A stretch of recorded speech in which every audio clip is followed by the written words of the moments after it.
Hello, everyone. We now come to the final session of the 2025 State of the World Forum. Having completed an extraordinary movement of spirit in our previous session, where we focused our attention not on the outer world and the other intelligences, both cosmic and terrestrial, but on the deep interiority of our humanity. And we did so in the spirit of one of the most foundational truths of ceremony and ritual,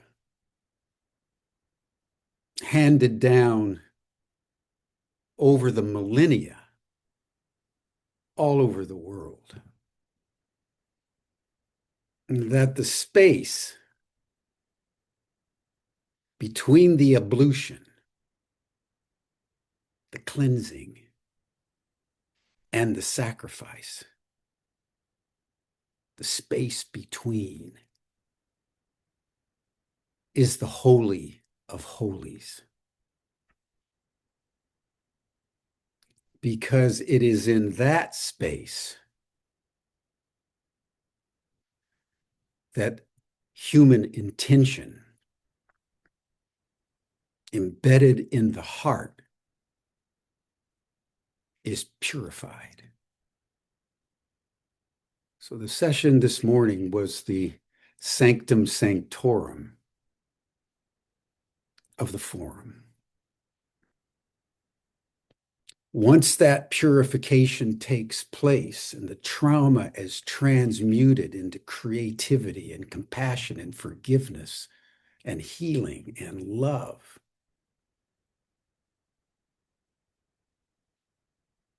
the sacrifice is possible. The action in the world, the manifestation of our intent. It's in that spirit that we want to now begin our closure. We're going to divide this session into two parts. The first part is going to look at our strategic initiatives, at the center of which is the Chris Bledsoe Center for Planetary Intelligence that we're in the process of forming.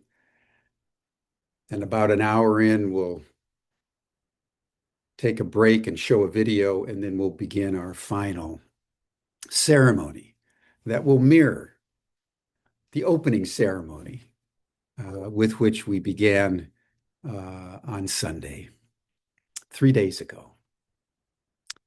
We want to start with the sky watching, because what's been happening while we've been on Zoom, what's been happening in the skies, my friends, has been unbelievable. Both in North Carolina with Chris Bledsoe and Casey Parteno and others, and in Albuquerque with Bertie Jaworski and various other watch parties around the world. So we're going to start with some of the video collage, the photo collages that have been collected over the last several days, because the cosmos has been watching. The cosmos has been bearing witness to this moment. And so we're going to begin with a celebration of the orbs, and then we'll move into the strategic initiatives in the Center for Planetary Intelligence. But welcome, everyone. And now Chris Bledsoe, Casey Parteno, and Bertie Jaworski will walk us through the orbs and tell a few stories taken from the mountaintop and the beaches.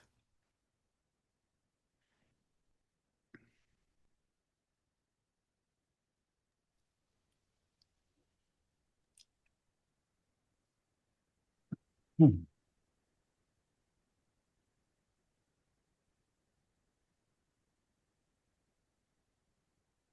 Casey, do you want to say anything about the video before Georg puts it up?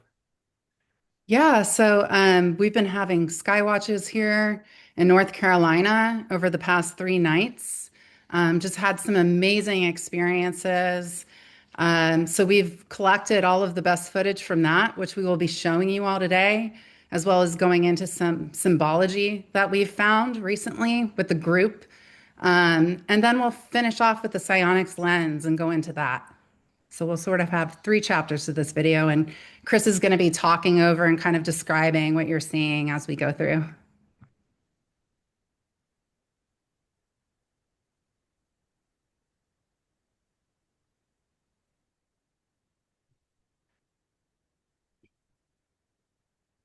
So for everyone here, take a look at this yellow orb that appeared right there. You see it flash on and flash off. This is at Wrightsville Beach, North Carolina.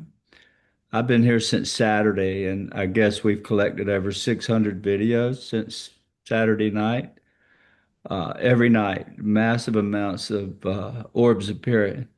Well, this particular yellow orb, which is unusual, hardly rarely film those, appeared about 300 yards offshore from us. And a bit later, you're going to see a green one that is extremely, um, uh, it's a color of green that is hard to create. I've had a scientist with me here the whole time. With the class, the university class, and I really never told him who he was, but he's from Lockheed and NASA. And when this, you can see this or this thing just shoot by us. Um, we had a lot of that. We call those streakers, but there's this green orb here. And if you can look at it close, it has merged with the yellow one. So there was a green orb and a yellow orb. They came within 300 yards of us. We filmed it in the early morning hours this morning again. But they joined. We watched them join, and that's on the ground. That came from the sea. We had a lot of activity coming out of the ocean and coming right up to us and putting on a show. And everyone here in the class got to witness it. And behind it, if you look behind it, there's quite a few orbs that begin to show off back behind it. One of these clips, they were going completely crazy. But that is two orbs joined into one right there, setting on the surface, 300 yards offshore from where we were standing, our whole class. And I mean, it came, stayed pretty near an hour. There's another double. Um, this video has been unedited, uncropped, anything. So it's shot in raw data. There's a lot of information there that we can pull out. But we've filmed 2 or 3 of these objects that flew by right overhead with nothing but two orbs um, side by side, and lots of that kind of stuff. I mean, it was constant the whole weekend with multiple orbs. You can see sometimes two, three, four, five, or more. There's an airplane there flickering, but the others are not airplanes. There's three there in a triangle. And if y'all, I want everybody to pay attention to the three. Why I wear a triangle on my lapel, and why there's three and a dot on the front of my book, UFO of God. You'll see an orb on the front cover with three little dots in it. It's very symbolic. It was three that took me on the river that night in 2007. And there's three there again. You notice they're lining up, and they do that constantly. Some symbology it's trying to tell us. And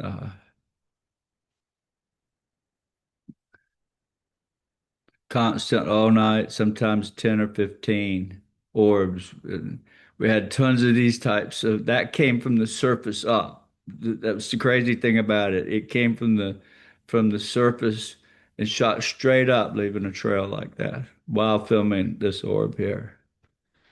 I did that first night we got here, Saturday night. Just walked out on the back porch of the beach house. We were on the water here. More orbs right over the beach house. It was constant all night. They'd appear and vanish right in front of our eyes. So it was every direction we faced. It was behind us, out over the sea, above us. Um, that was shot with a Lumix camera, and it's in raw data, hasn't been modified in any way. But it's a huge file. More of these.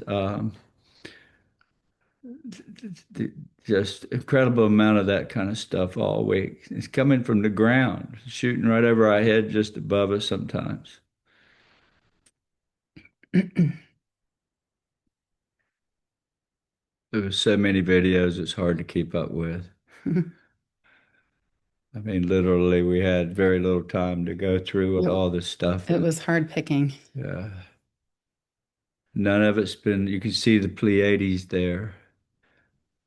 Now, this symbol, this three, I took that in Malibu in 19 or 2015 or 16, always showing up as threes. And you can see this video right here.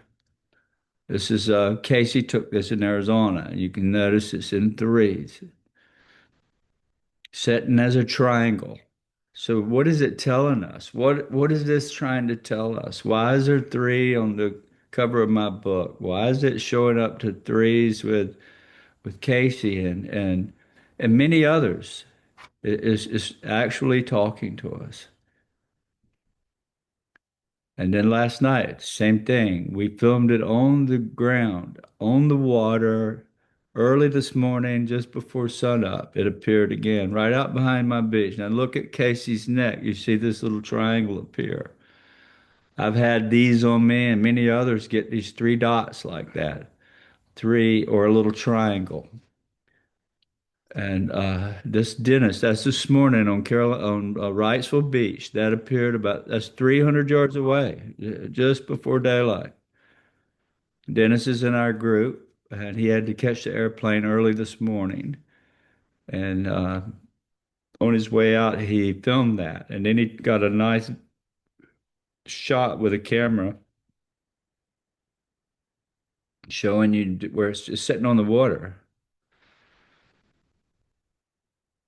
This orb is some of the stuff that I've taken high definition. Some of these videos we've taken with a special camera that is good in low light. Now look at what's inside this orb. We believe through this research center that with the help of AI and enough of this data, we can find a language in the patterns. It's definitely talking to us, and I know it is without a doubt. It's telling me that. And the next slide, you'll see this another orb like this. I took this very close up with in high definition, 4K, and it's telling us something in the pattern.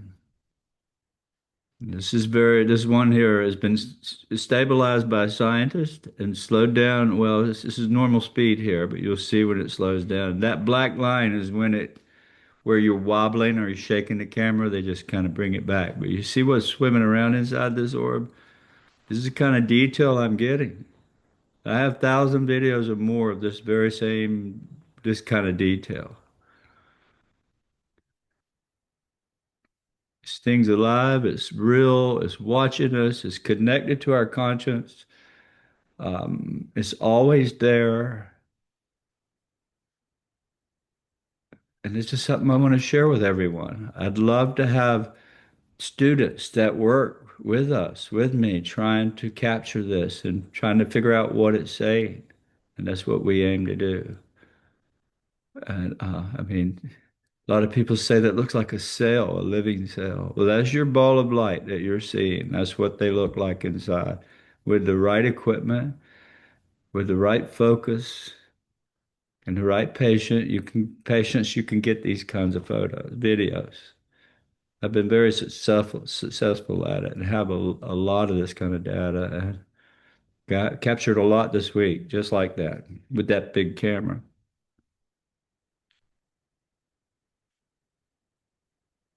And that's the slowed down version. And there's a whole lot. You see that shoot through that? What is that? People are saying, well, I don't know what that is. But we aim to study it over the next few years and find some clues. I think we can.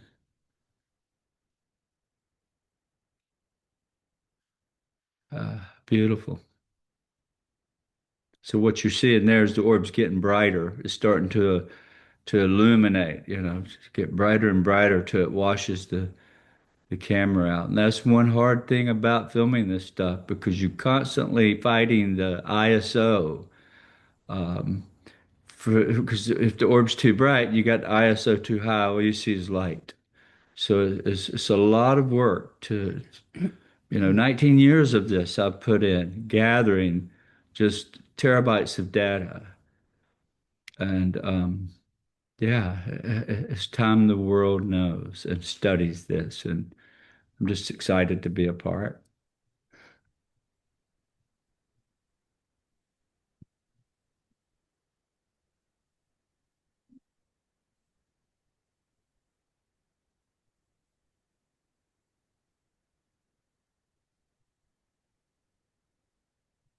Beautiful. My goodness. My goodness.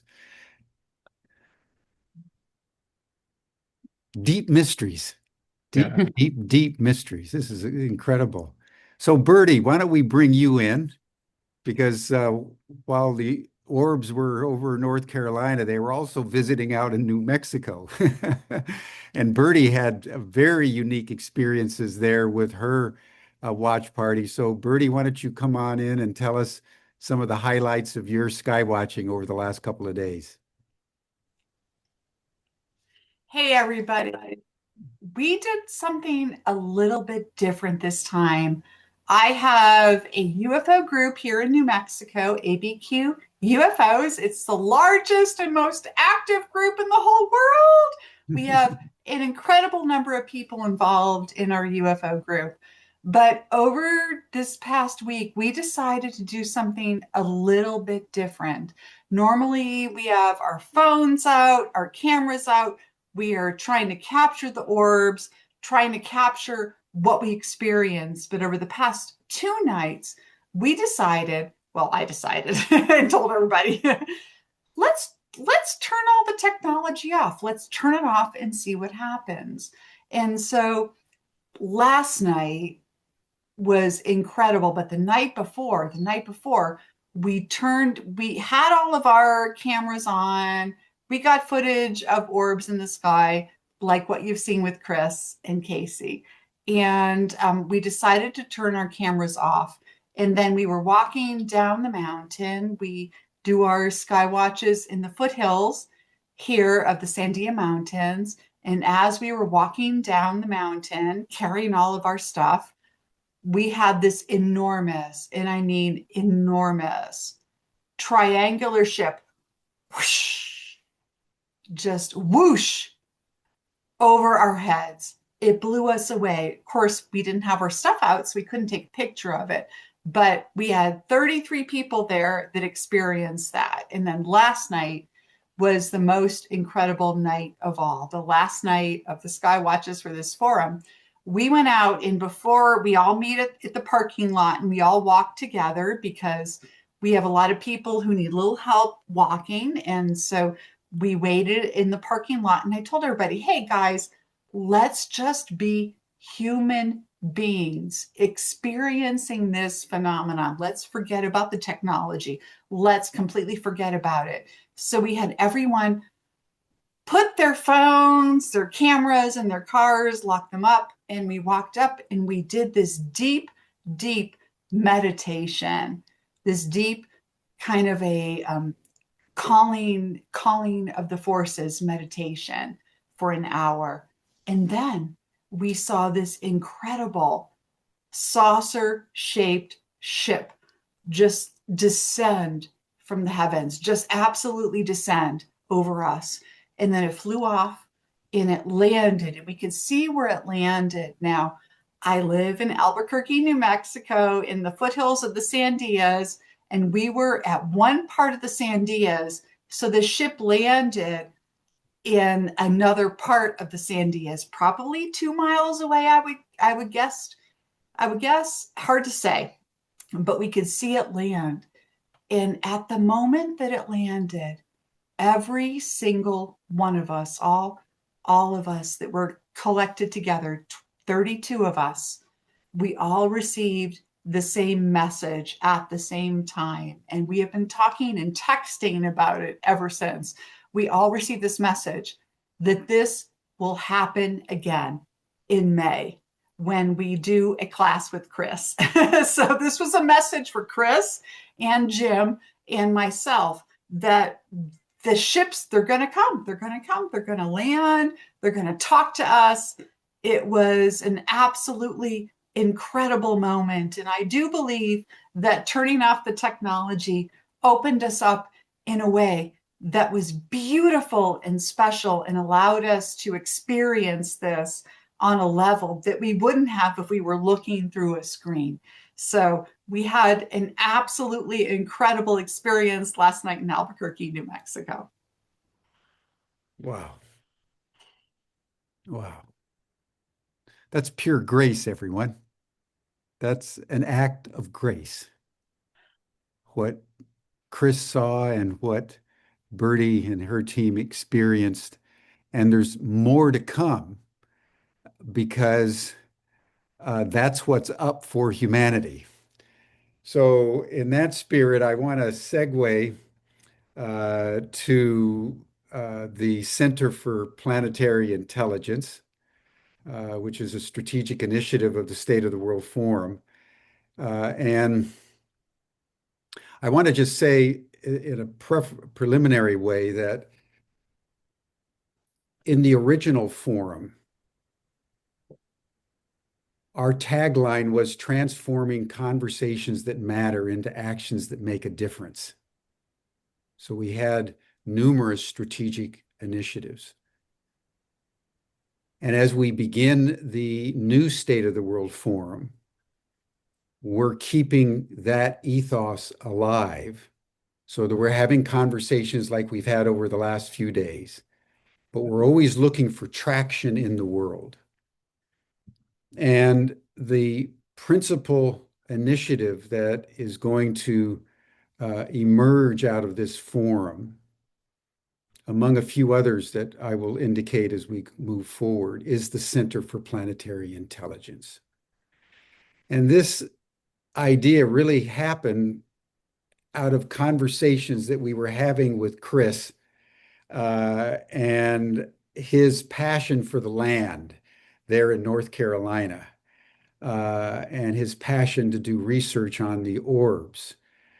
So we want to just take a few minutes, and Chris, you just talk to us a little bit about your relationship with that land. And then Casey and Chris are going to walk everyone through a PowerPoint so everyone will get a sense of what we're building there in North Carolina. And that will be a hub for a network of centers around the world. Bertie's going to be establishing one on land there in New Mexico. You're going to hear from Ed Muller in Costa Rica and different places around the world. So we want to give everybody an idea of what's in the process of being manifested, not only by human will, but in this case, by the will of the orbs. So, Chris, Casey, tell us about the land. Yeah, you can actually go ahead and share the presentation now. Chris has a lot of photos to share, so he'll kind of speak to that.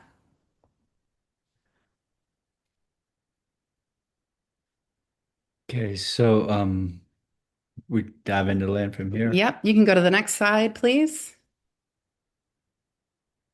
Okay, so 40 some years ago, 1984, I was born. This is where it all happened. What you're seeing here is where I was standing when I walked away from the guys fishing.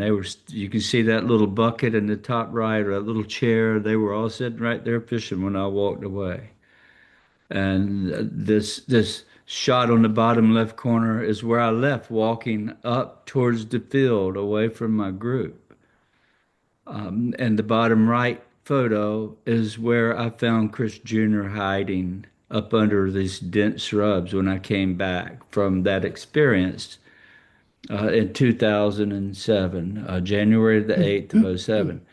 And this is part of the Carolina Bays. This is the Cape Fear River, and it flows right from Fayetteville or Raleigh, Durham area all the way up to Wilmington, right now where we're sitting, Wilmington, North Carolina. And at one time, many years ago, the river was named the Jordan River. I thought it was pretty crazy. But yeah, this is home for me. This is where it all began, and where we're looking to build this center is basically the other side of that river where you're looking there, and just down a piece towards Wilmington. So, Go to the next slide. so here again, there's the walk. Top left is the walk away from the river, going. You see, it's going uphill. And then the top right photo is where the gate was, where I couldn't see. See, you can't see the field on the other side. The bottom left photo is standing at the gate. So if I stood up at that gate, or any of us, that's the view you would get. And that's where the orbs were, and the tree in the middle of the road there, that's where the egg was setting. So I want to give you an idea of the land. The bottom right little mobile home is not there anymore. That's the mobile home we went up to and knocked on the door, trying to get the people to see what was sitting in the road, the driveway between us and the highway. So, Go to the next slide. so the story starts with me in 1984. Um, I just got married to my lovely wife Yvonne, and I had the biggest desire to be an airline pilot. And so I just drifted out to the airport one morning, and by chance, we didn't mean to go there, but stopped there, fell in love, and started my piloting career. And so the training area, when you take flying lessons, happens to be right over these big round lakes. It's very unpopulated out in there. And so I first saw these depressions in the ground, and there are literally thousands of them everywhere. And under LIDAR, you can see the Cape Fear River running through the middle of it.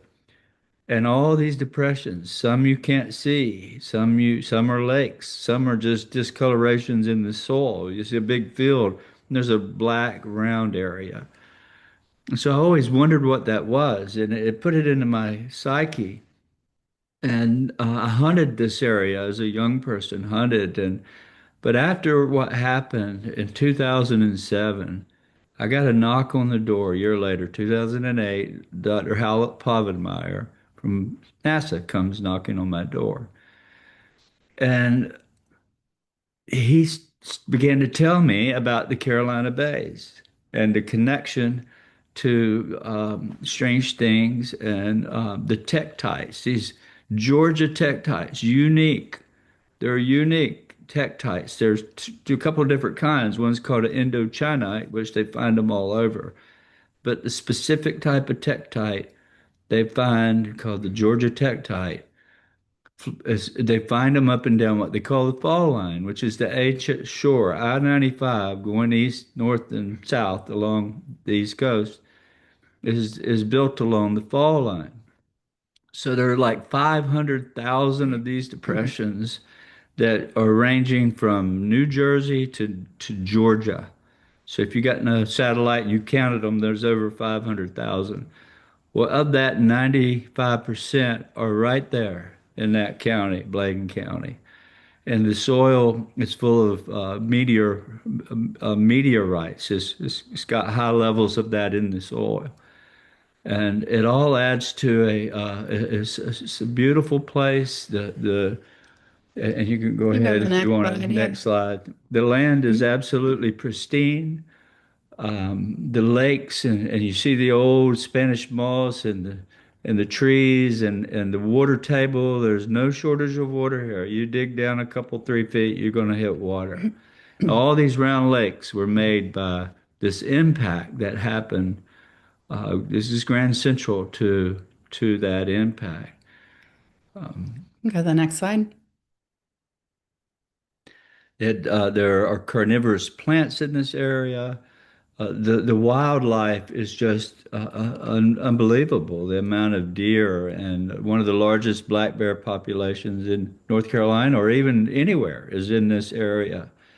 Um, Yeah, next slide. yeah. And then here you can go again and see the wildlife. The the lakes are just stunning and untouched, basically, all this land. So we're aiming to take advantage of this place, and I think Casey's going to lay out what Jim and I and Tom and my daughter Emily and Casey have been working on this quite some time now. So Yeah, you can go to the next slide. Thank you. All right, so I'm very excited to share the visual design direction with you all today for the Bledsoe Center. So Chris, Emily Holloway, and we've been working very closely to plan this campus out. So when designing physical spaces, my goal is always to make sure the structures really feel like a natural extension of the land, really integrated, grounded, and effortless. I also spent my teenage years growing up on the Carolina coast, so the landscape is just very familiar to me. So the buildings you see here and in the following slides are intentionally modern with expansive windows and very high ceilings, while still honoring the Carolina architectural traditions through material choices, textures, and color palettes. It's also important to us that the campus carries a sense of magic, feeling like a Carolina grown counterpart to Hogwarts, where wonder and learning naturally coexist. You can go to the next slide, please. So I'll talk a little bit about the campus features here. Um, so over 5 years, we plan to build the foundational infrastructure, inclusive of eco-friendly roads, trails, and beautiful hiking paths throughout the property. So our initial focus is on the facilities that support the connection between human and cosmic intelligences while remaining deeply rooted in nature. A perfect example is the 200-tree orchard and working farm on the site. So Chris and I both love gardening. We just love being in the dirt, so we're very excited about that. And then some of the standout features include Skywatch Ridge, which you see an image here on the right, which is a treetop platform with elevator access because accessibility is essential. We'll also have a main conference hall, an outdoor pavilion, corporate offices, and then also shared dining space. And you can continue to the next slide. So housing will be offered across 3 tiers. The first tier will be private cabins with pitched roofs and individual fire pits. So you can kind of get an example of what that will look like here. Next slide. The second tier of housing will be 1 and 2 bedroom bungalows with private patios that look out into that beautiful forest behind you. You can see the orb lighting that we have throughout the campus. Next slide. And then finally, we'll have dormitories as a more affordable option. So even the dorms are designed for privacy with individual bed nooks to support rest and quality sleep. And then next slide, please. So we are super excited about the 5-year vision, right? So after the initial 5-year build, we're going to plan to expand the facility with new spaces that deepen our work in cosmic and human intelligence while extending our programs to nature-based and artificial intelligence. So you'll see here, it's super important as a co-species healing sanctuary, right?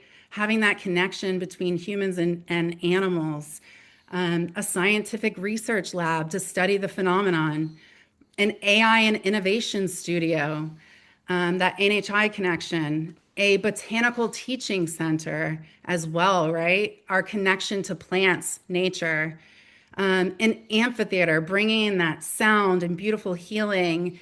And then also things like a farm to table dining hall led by a visionary chef featuring locally sourced ingredients grown here, an immersive learning center for workshops, coursework, and youth programs, an earth sanctuary for ceremony, meditation, yoga, and ancestral practices.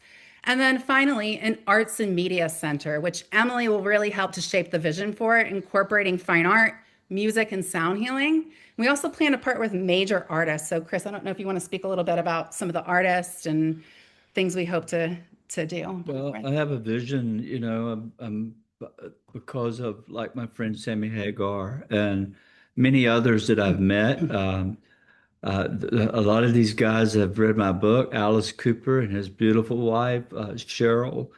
I would just love to have these people help us study this channeling and maybe help come in. I think we can get them involved with the whole center and learning from where these songs are coming from. They're coming from some intelligence that's trying to talk to us. So that's our goal in this whole thing. And with Jim and Tom, I think we're going to make it happen. I know we are. Hey, thank you, everyone.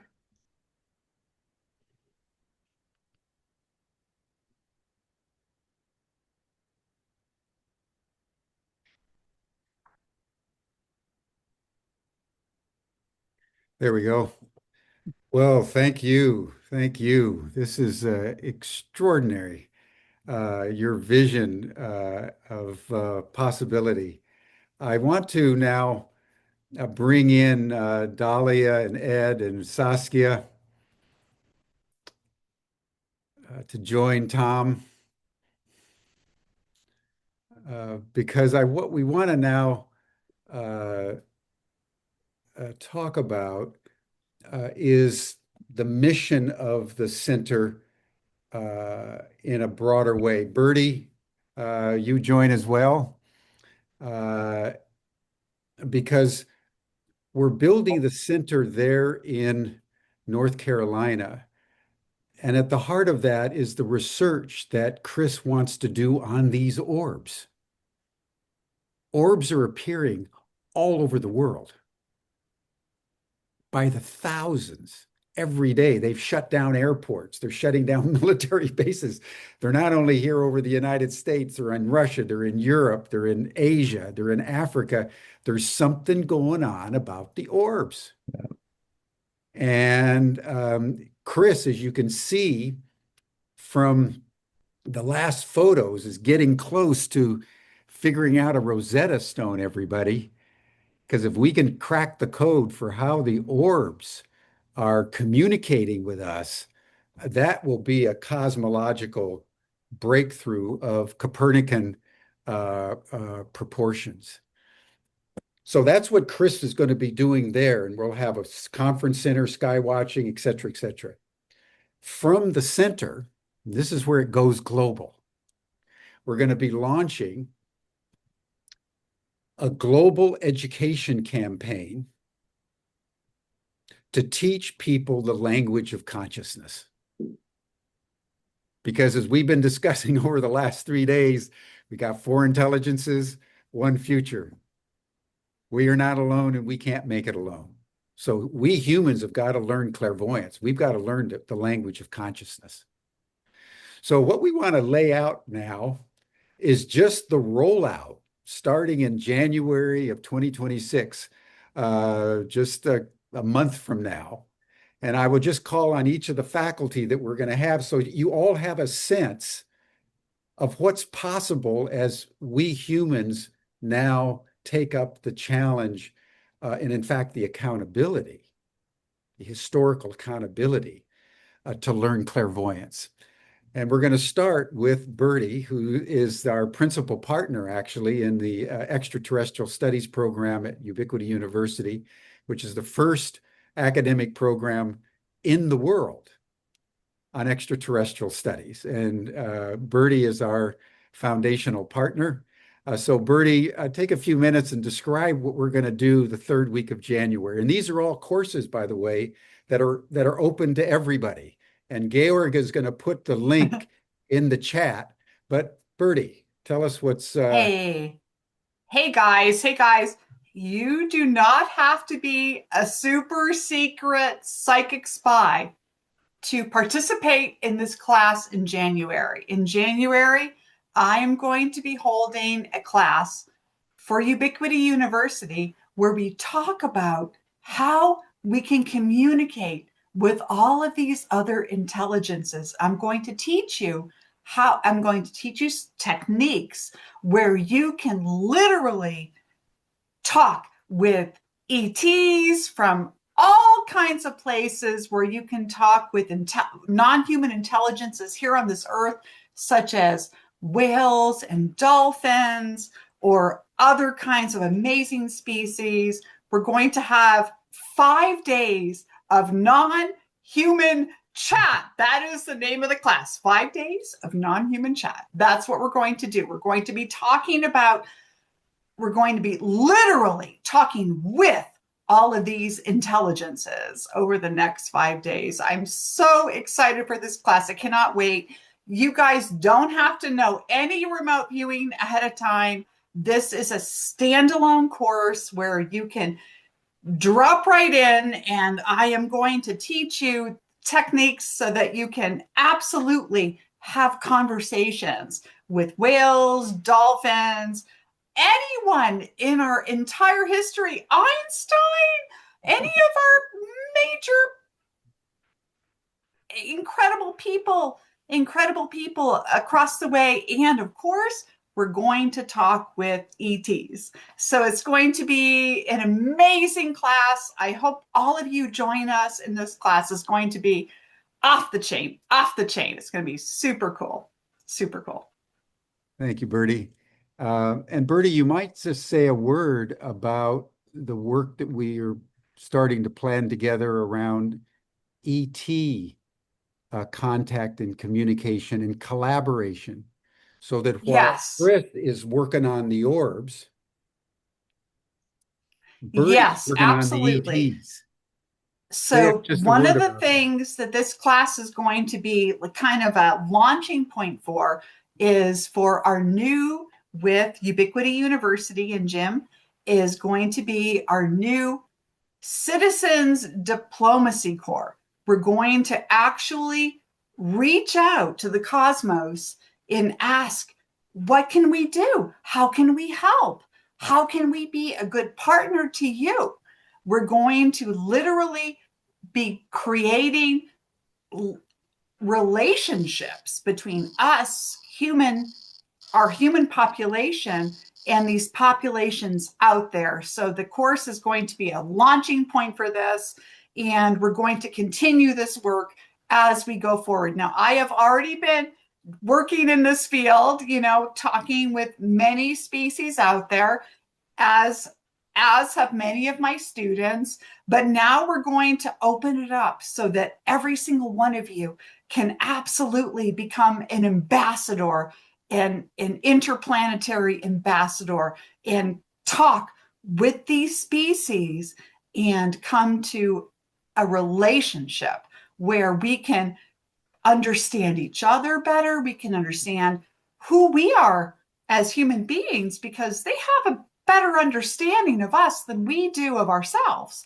And we can also understand who they are and how they are willing to help us in our journey as we move into the cosmos and become, an extra solar persona. We are really at the space right now, and we need people who want to be absolutely galactic ambassadors on this tour. So this is what we're launching. I'm so excited for this. I cannot wait to teach you guys these methods, how we can communicate with everyone. I can't wait to see what happens. It's going to be absolutely incredible.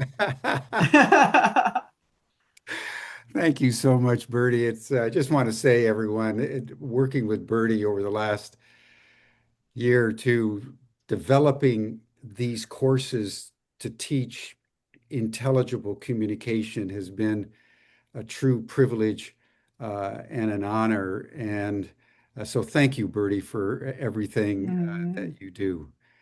We want to now, then the next course, that's just January.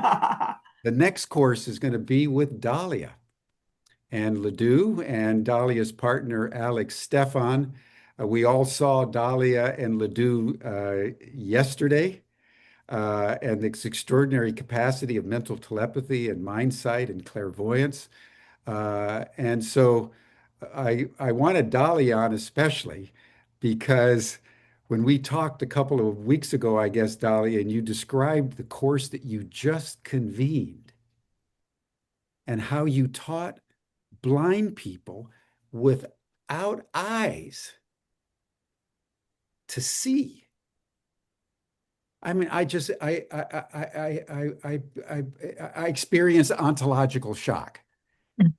And so Dahlia, just tell us what you want to teach, because Dahlia is going to be another part of the core faculty group along with Chris and Bertie. So talk to us, Dahlia. Yeah, so Alex, Stefan, and I, we've been doing these seminars and showing people what's humanly possible, different forms of human potential. And I liked when Jim reached out and he was talking about making this more global, that everyone can have access to it and everyone will know that this is not just special people. Everybody has the ability. So what the seminar is called Senses. And that is Latin for being able to perceive, being able to feel, and those kind of things. And so what we do in Senses is we actually demonstrate these incredible abilities. So we demonstrate mind sight, and I actually, I demonstrate it, but I also do have former students who are blind demonstrate as well, so that you can all kind of see like this is something that is universal. We all have this ability. And so we start with demonstrations. We'll start with mind sight, we use telepathy. We start with telekinesis, like really, really impressive telekinesis demos, electrokinesis, people being able to light bulbs with their hands. And so we're showing you all these incredible demonstrations, way more than that. We also magnetizing metal, changing the pH balance of water, all of these different things. And then you do it. We teach you how to do it. And by the end, in the beginning, you might think that the instructors are here and the students are here, but in the end, we're all on the same level because we're all able to do it. And so that's what's fun. Every, like Jim said at the last census, we had 3 blind people and all 3 of them were able to read by the end of it. Even by the second day, many of them were reading. And so this is just stuff that once you go into this way of being and your reality shifts and your perspective changes, that's the really biggest part. Then you realize there is no, how do you say it? There's no limitation. The only limit we have is what we think. And so that's what we mostly work on. And we do all of these fun activities in between the main activity. So the main teachings, the main course is telepathy, telekinesis, and mind sight. That's the main thing. But we do all of this fun activities in between. So you could just see like, hey, one of the things we were also able to successfully do, well, there's a few things we did, but another thing we successfully did was we were able to teleport pennies from across the room. And this was out of 30 people. Each time at least 1 or 2 people were able to do it. We were able to successfully make things stick to the walls just with intention, and not just paper or something. It was pennies. And we've gotten people to do bigger objects now. I have lots of videos. It's so fun. And like I said before, magnetizing metal, we were able to take things that are just metal, and you don't even have to be, it doesn't have to even be metal. You can magnetize anything and make it so that it becomes magnetic with just your intention alone. So these are the kind of fun things that we do in our seminars, and people just cannot get enough of it because you realize how much potential we have and how much our thoughts really do affect our reality. And so Alex is one of the instructors. Lidu also does teach for about an hour at a time.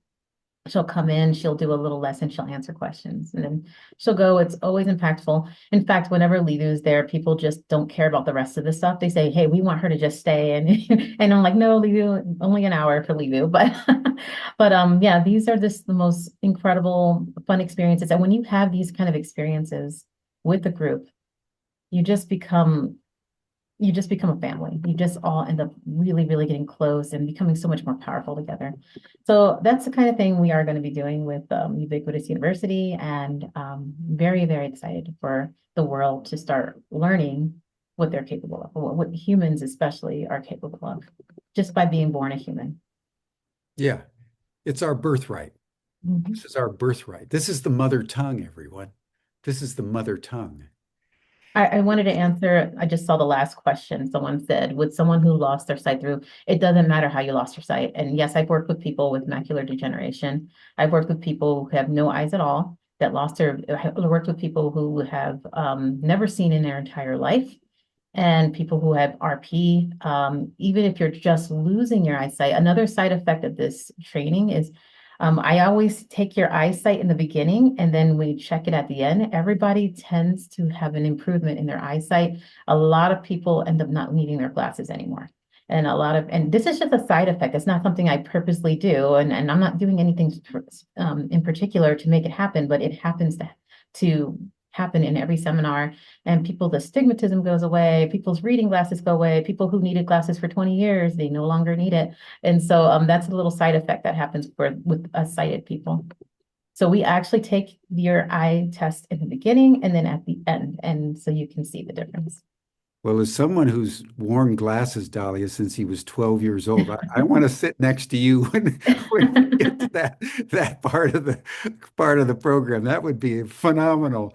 But before we move on, I want to just dwell on Ledoux for a moment and the autists. We touched on this yesterday, everyone. It's one of the extraordinary ironies and paradoxes that as we learn the language of consciousness, it may turn out that the autists are our teachers. And one of the commitments we have, and this is part of the conversation with Dahlia and Diane Hennessy and Kai Dickens, who were on yesterday, is how this global education campaign can actually use autists to teach us. It'll be a challenge, obviously, but it would be an extraordinary gift to them because they could earn income and they could become, teachers to us muggles, to use the Hogwarts term from J.K. Rowling's. So, Dahlia, just talk to us just a minute about Ledoux and here this little 15-year-old girl who's autistic, but yet she's this genius, as we saw yesterday, and not only a genius, but deeply wise, from whom we Wow. can learn, which is going to mean we need to change our notions of teacher and our notions of students. So just say a few words about that. Well, Lilu, she remembers her past life. She remembers me and her making a decision to come down. She remembers everything. And so I asked her, I said, why am I your mother? How did I get so blessed to be your mother? And she says, well, you said, this is before we were born. She says, you said you wanted a child that was either disabled or going to be a world teacher. And she goes, so I decided to do both. And so she said, we planned this life. Lilu is very much sees herself as a teacher. I have taken her to many spiritual classes before any of this, just bringing her, and she ends up teaching the class most of the time. And sometimes the stuff she says, it's right from their lesson. It's as if she had access to their lesson without having to read it and without me reading it. So in the classes I've brought her to, she will make a lesson the night before. She will discuss the lesson with the teachers, with the spiritual teachers out there, our team. She will discuss it with them, and then she'll write out like a page, and then I will read it the next day. And then if anyone has questions, then she will answer them with the letterboard. So that's usually how it works out. And Yeah, she's actually been able to answer really in-depth stuff. Like, for example, there is a man I know that is able to apport items. That means he can make items materialize. And he asked Lidu, he wondered how is he able to do this? And so Lilu immediately went in and she told him stuff that only he knew. And she said, well, it happens. She told him exactly the phenomenon, why it's happening. And she even said, if you notice, it happens every time you're in a deeply emotional state. He goes, you're right. It happens every time I'm very depressed. And he was so overjoyed with the conversation with Lilu and what he learned about himself that he brought out a coin and he said, look, this is one of the first ones I've ever ported. And I carry it around every time. And I said, can I please get a picture? I was so like, oh my gosh, I'm seeing one of these coins. And he goes, no, it's yours. He goes, after meeting you, this is worth everything to me. And he's like, this is the least I can do. And so I still have that coin. It's one of my treasured gifts. So anyway, yes, Lidu, she is to me, she's my teacher too. Like, I can't even believe I even thought for a moment I was her teacher. But she's definitely my teacher, and she is a huge value in these classes. Beautiful. Dahlia, thank you again. As a mother, as a pioneer, your courage and integrity of spirit is inspiring at very deep levels. So thank you. Thank you. And then our next course is going to be with Saskia van Diest, who we heard yesterday morning on eco fluency. She'll be offering a course. So, Saskia, whatever comment you want to make on what Bertie and Chris and Dahlia shared, and then tell us about your course. I mean, firstly, thank you, because to follow that is quite difficult. Yeah. And what I think I'm going to be offering together with a very dear friend of mine as co-faculty complements those two offerings very beautifully. So the work that I do with Ecofluency is to teach nature communication. So that perfectly aligns with what Birdie's doing. But the course that is being offered through Ubiquity University in March is actually something that Jim asked me about last year because I presented on Humanity Rising. And I said some words about energetic safety and psychic sovereignty and psychic hygiene. And he was like, I've not heard that before. And I was surprised because, I mean, to be honest, you've been exposed to so many brilliant teachers, and I'm sure that it probably features to them as an obvious thing. But because I didn't grow up being able to do this, I've had to systematically go through things as if right from scratch. So even when it came to like learning the hard way that just having a conversation with any aspect of nature doesn't automatically mean that it's going to be contained. Like one wouldn't necessarily expect that that's a closed channel, like an encrypted channel. One has to keep in mind that when you're opening up your sensory capacities, this expanded range of sensory awareness, that there is also a need to look after yourself, whether it's physical, mental, emotional, spiritual well-being in the process. And so now, as there's this ever-increasing awareness and practice of communicating with more than human, and especially a rise in extraterrestrial contact, I'm seeing a need for stronger energetic safety protocols in order to maintain psychological stability and psychic sovereignty.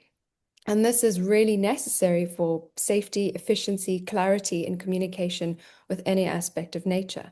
And I know that Jim asked me about the course in relation to extraterrestrials, but I said to him, well, the most of the work that I do is really in energetic clearing work to remove the harmful or toxic influence of those extraterrestrials who are committing psychic trespass on us. I've had less interaction with those who are really benevolent to us. So now that I've started having more experience in communicating with those who are wanting to help us, I realize like actually the same principles and dynamics carry over, and this has been said before in the forum, the same principles and dynamics carry over no matter who you're communicating with, including with humans. So this course is designed rather than to be one of fear, it's actually around maintaining inner stability. It's being hosted together with myself as founder of Ecofluency and also together with a very dear friend of mine, Fergus Turner, who has a background in working as a crisis response operator and strategic intelligence associate for a global veteran-owned private security firm. And so he's helped to design courses in hostile environment and awareness training modules for various clients, and he's also a lifelong martial artist, and has a master's in political science, philosophy, and religious studies. So very, very broad-ranging skill set and a capacity to see how everything hangs together. So overlapping, like it's a Venn diagram, actually with more crossover than you would expect. So with my experience in nature communication with any aspect of nature, and with his background with the intelligence community, we have designed very gentle versions of threat modeling frameworks that have been used in intelligence and cybersecurity to help participants understand energetic exposure, identify any vulnerabilities, map protective behaviors when interacting, for example, with more than human intelligences where there might be a risk. And it's not to say that there's automatically a risk.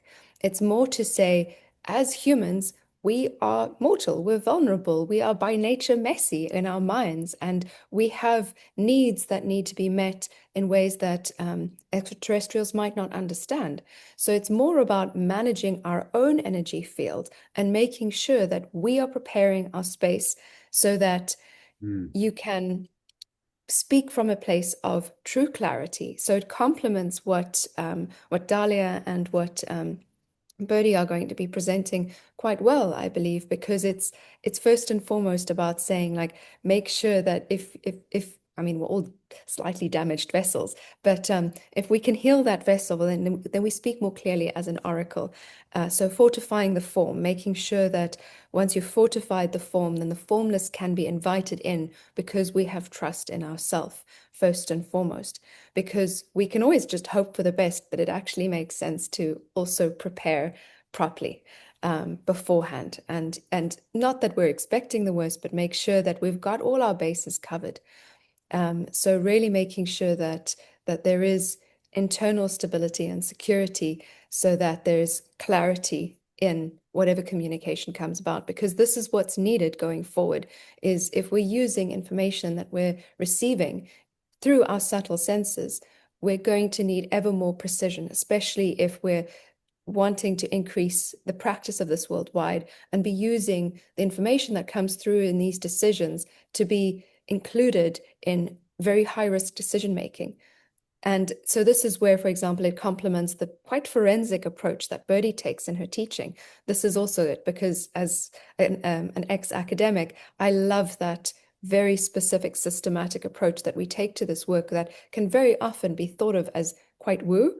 And so rather seeing it as, no, this is natural, this is supernatural, and that it's very natural, it's very ordinary, making this a household practice, saying that this is ordinary magic, and this will one day become a skill. This practice of communicating with any aspect of the universe, of nature, will one day become a skill that's as normal as walking. So how do we do that with best practices? And so this course in psychic sovereignty, where we learn from intelligence-informed approaches for energetic safety and security and integrity, is towards complementing all of the other courses within Ubiquity University. Thank you so much. I mean, we all have to be impeccable, folks. To go into this new realm, into the invisible realms, we need to be impeccable. And our impeccability determines the overall extent of our capacities in a fundamental way. So Saskia, thank you. Thank you so much. Looking forward to your course. And then the final course that we're rolling out is going to be in May, where Birdie and Chris are going to come together. And Birdie's going to teach remote viewing by day. And then Chris is going to take us all out for looking at the orbs and the UFOs and whatever else wants to show up by night. So Birdie, Chris, just come on and say a few things about this course in May. Having done it, the first ever course in this in August with the two of them, I have to say, you know, I've been president of Ubiquity University for 20 years. This is my 20th year. And not ever in my entire tenure as an academic have I witnessed a course of such existential impact as when these two people came together and we combined remote viewing with the orbs. I mean, it literally blew us all away. So, Bertie, talk about remote viewing, and then Chris, talk about the orbs. Well, I'm going to tell you guys 5 days in New Mexico will change your entire life and totally change your life. We did this in Wilmington about 6 months ago, and it was incredible. The people that experienced remote viewing during the day and Chris is calling down the orbs at night, it transformed everyone. It is such an amazing process what we're doing here. It was incredible. So, during the day, you're going to learn remote viewing. You're going to learn my method of remote viewing, which I call transdimensional mapping, which is a more advanced method than the military taught. And then in the evening, you're going to go out with Chris up in the Sandias to the mountains, and you're going to see all of the orbs and ships like I experienced last night and the night before. You're going to see all of this happen. It's going to be a transformational experience for everyone who attends this class. Chris is absolutely an incredible ambassador for the orbs, for the ships, for everything that's happening. And I can teach you how to contact and experience everything across all of reality. So we're going to have an amazing transformational experience. I can't wait to meet all of you and to have this experience in New Mexico. And I'm so excited that Chris is going to be here. Yeah. Yeah, me too, Bertie. And I want to tell everyone when we had this first class, um, I stayed out of Bertie's work during the day, and she's absolutely fabulous. She can teach children to remote view. I can tell you, she can do it. But I stayed out of it all day. She did her work, and we really didn't know. It was our first thing what was happening. But I was like Jim said, he experienced this shock. Well, I did as well. I have to tell you because I've been I've been on the road for nearly 20 years, going on it, trying to figure out what it's saying. It's talking to me, and it's talking in my head, and it's talking on film, and it's talking in light, in all kinds of ways. I just know it's like 5 or 6 different ways it's communicating. But we found a way with Birdie. And when I recognized it, I just stopped. I looked at Jim. Because what happened, let's just say this. Bertie works all day with this wonderful class of 50 students. I think we had 250 sign up, but we only took 50 because Right. that's how she teaches these intimate classes, right? And she goes at it all day. Well, what we didn't realize is I was taking everybody out at night and we were seeing these amazing things, stuff flying right over our head, glowing things with wings and orbs. I mean, we get a lot of stuff. Sometimes it comes from but here's the thing. The last day, Jim calls me and says on Friday, I think it was Friday, he's like, I want you to come into class early. We're going to reveal what the remote viewers are saying. I had no idea what they were doing at all, but I can tell you, it didn't take me. Well, basically, Bertie, they devised an experiment where Bertie puts this number on the board, like 875-63. She looks at her students and says, what does that number mean? Tell me what that means. So that's all they get, right? And nearly all these students start drawing orbs. And not only drawing orbs, they started talking.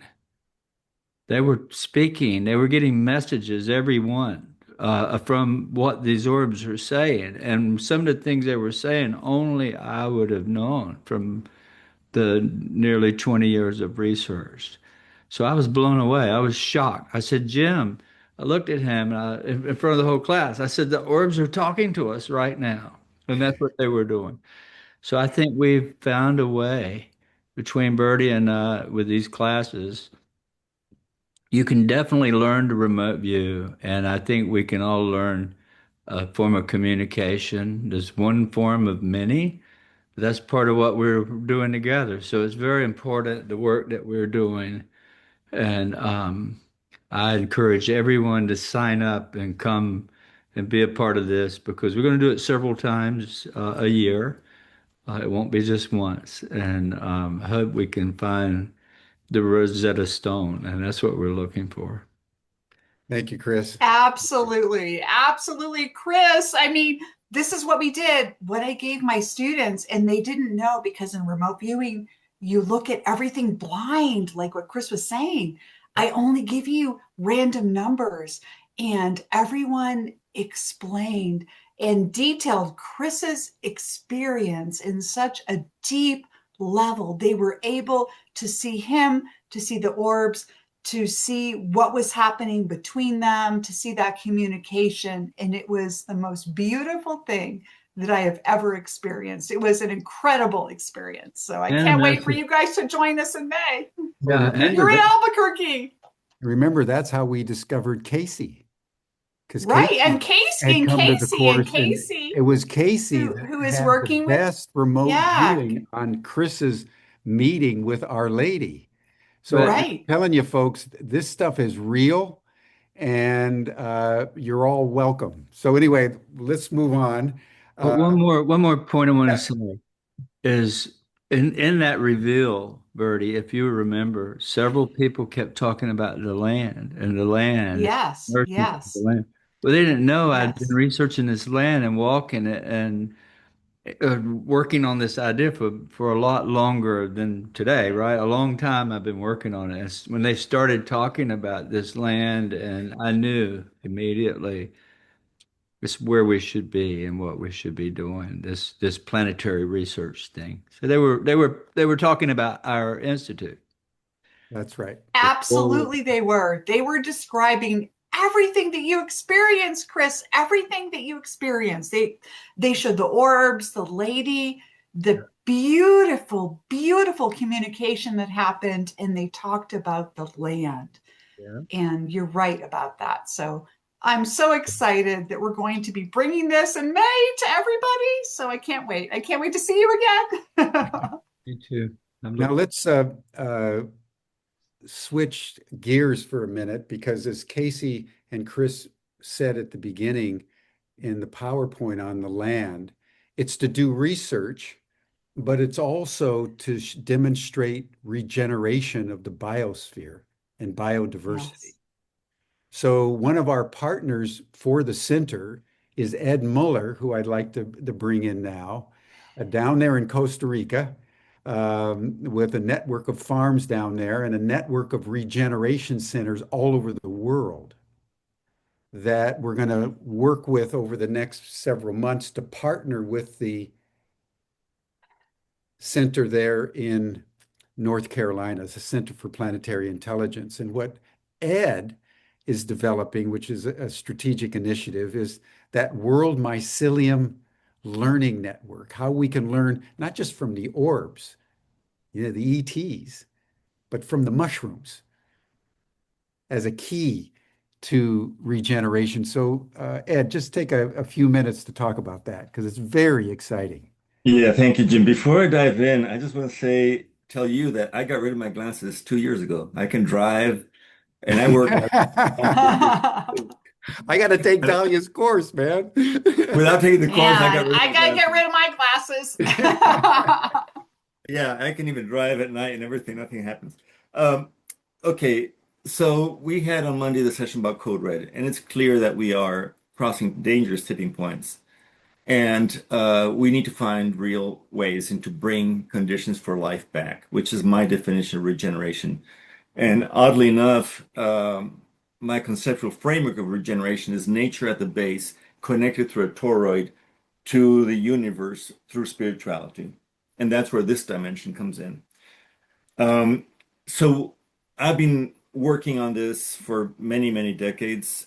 Actually, I've been a bit longer at the university, 31 years that I founded the University for International Cooperation. And it was initially to show that sustainability was possible. And that train left the station. Now we are trying to really look at regeneration, but you have to really demonstrate it. So during COVID, for example, we got 500 families to produce their food regeneratively.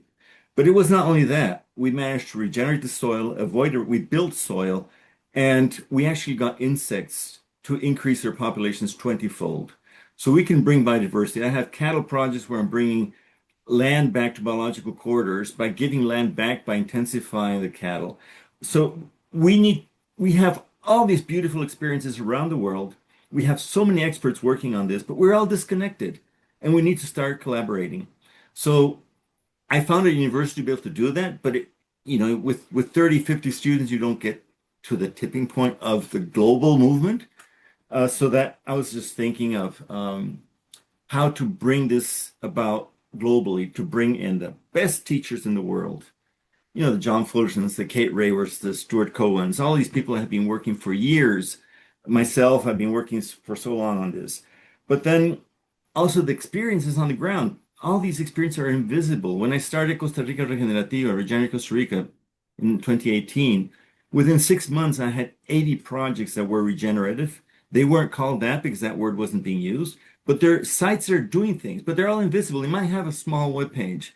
We need to demonstrate that regeneration is possible. So we need all these sites together, and we wanted to make them visible. So we're bringing in a whole educational system globally with teachers from around the world. Students can design their own learning pathways, and it will be assisted by AI, of course. So every student can have their own space for learning in their own wishes, and they can actually change around if they want. Then the need for storytelling. So there's a whole chapter I'm working with this with John D. Liu to actually start a new system of communicating through storytelling of these experiences. And all of this is coming then into this Mycelium Learning Network, which you can look, it's myceliumlearning.com. So we can actually accelerate at the global scale all over. As a university, I have students in over 60 countries, graduates, and so on, but it's still not enough. We need thousands of people. So that's where we're launching the mycelium. And the mycelium is also linked then to land nodes and to places that are doing things. And when I moved to the province of Guanacaste, which many tourists actually go there because it's the most beautiful area, we were driving to one of the community farms that we were helping with food production. And my wife always said, stop at this farm. We didn't know anything about this farm. We looked into this farm, and it was the energy kept on attracting us. And after, I don't know, 2 years, I talked with the owner, an old Italian guy that wanted to move back to Italy. And he said, I'll sell the farm to you. I didn't have the money, so I got an NGO to buy it. And now the NGO really does not want to give it to the university. But you know what the name of the farm is? Cosmos. Oh, wow. And it was put in 40 years ago, the name was Cosmos. So, I mean, it's just all tying together. And it's 1,000 acres. Half of it is forest. And we just have everything very close. International airport, the beaches. But like this, there are many other places. We've been working with Rancho Margot in Costa Rica, with Nico Rotundo has another place. And then in Chile, there are places, in Argentina. So we need to connect everybody and start collaboration instead of competition and stop talking and go into action. It's enough of dialogues and diagnoses. The COPs are a mess. 30 some years and nothing has happened. Sustainability is 30 years old, the definition. We need to move on. And the only way is through this massive network. So it's going to be an open network for everybody that wants to be part of it. And I just love the idea of bringing some of these courses and making them accessible. Because when we started online in the 90s as a university, because I needed to get to students in Cape Horn or in Africa without them having to spend the money to come for 2 years to study with us. Now we have the possibility technologically it's there. So this is what we're working on. And I just invite all of you to be part of this. We can host events through this platform. It has the capacity. It's still in let's say initial version. We launched this in April, but we just populated. The courses will be delivered beginning of the year, the first one, so other teachers can see how these courses are set up. And we hope to get teachers and mentors from around the world setting up courses. The moment a student clicks on that course, the teacher gets 35% of the payment right away. So I don't have anybody on my payroll, but we have a global network of teachers and mentors Brilliant. with experience. So that's about it. Thank you, Ed. This is the future, everyone. This is the global educational campaign to teach people the language of consciousness. So we want to conclude this portion of the program with our State of the World Forum Award for $100,000 that'll be awarded in the next State of the World Forum next fall. And I'd like to have Tom come in to talk about our award because it's the Center for Planetary Intelligence that is responsible for the award. So the award is going to be under the aegis of the Center for Planetary Intelligence. So Tom, just take a minute or two and tell us about the award. Sure. Yeah. Thank you, Jim. As we've been saying in all of our communication in the run up to the forum, this is a 6-year process. Holding an event like this, while it was an extraordinary amount of work to get to Sunday, it's not enough to change the world. It's not enough to invite and elevate human consciousness into the planet. So we're doing lots of different things that will help shift human consciousness. And we're incredibly excited about the award as one way to get there. And for those of you who haven't seen the information on the website, the award, we're inviting people from all over the world. Ideally, they're multi-geographic, they're multi-generational, groups of individuals coming together with the requirement that they use at least 2 other intelligences. Could be nature, could be AI, could be cosmic intelligence, to come up with the best answer for the question, how do we elevate human consciousness to creatively respond to the challenges that the world's facing?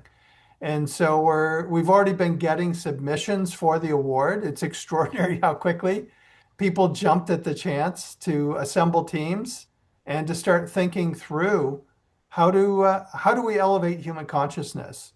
And it's a great way to make a real impact in people's lives. These teams of people who, at least for this initial award, will be a $100,000 prize. And certainly our aspiration is that that amount will increase, and that we can get to a point where we can give several awards over the next 6 years. Thank you, Tom. As we conclude, I just want to summarize in the following way. The Center for Planetary Intelligence is a new meme in human development. And the people that are coming together, as you've just seen over the last few minutes, as we bring the State of the World Forum 2025 to a close, are all pioneers of the human spirit. And I want to really acknowledge all of them for who they are and the courage that they've demonstrated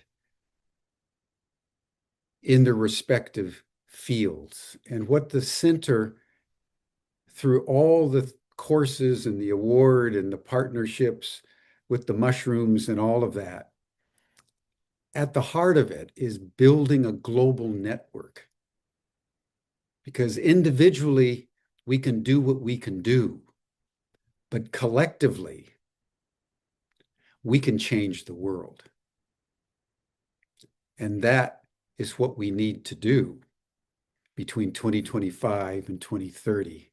And that's why the State of the World Forum is designed, initiated with this event in 2025, to unfold through the prism of the Center for Planetary Intelligence, which will be the hub of our cosmic wheel.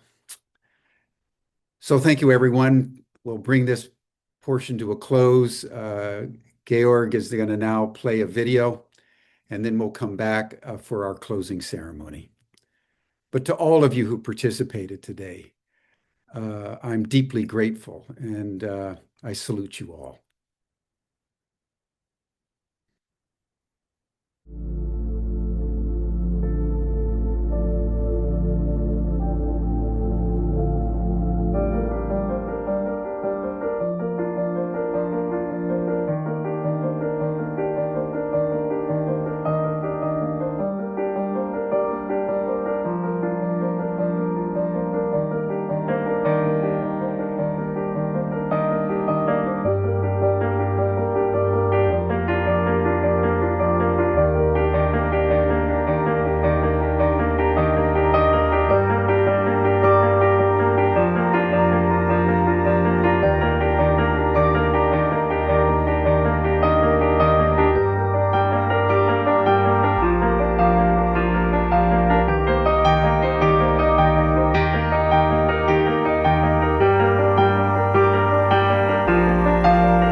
Thank you, everyone. It was T.S. Eliot that said that at the end of all of our exploration, we arrive at where we started, and we know the place for the first time. So as we bring our forum to a close, I want to pause for just a moment to remember and to recapitulate the journey we've been on. And I want to start by remembering what Lynn Twist told us right at the beginning, after the blessings of the grandmothers, that it was in September of 2024, just over a year ago, while she was down in the jungles of the Amazon as part of an ayahuasca journey, that she was given the message that we needed to recreate the State of the World Forum because the years 2025 to 2030 were going to be the most consequential years in the history of our species. I want to recall what Pippa Malmgren said, who was our opening keynote that day, that we are in a once in a species moment as humans are exploding into space, exploding into subatomic particles, exploding knowledge,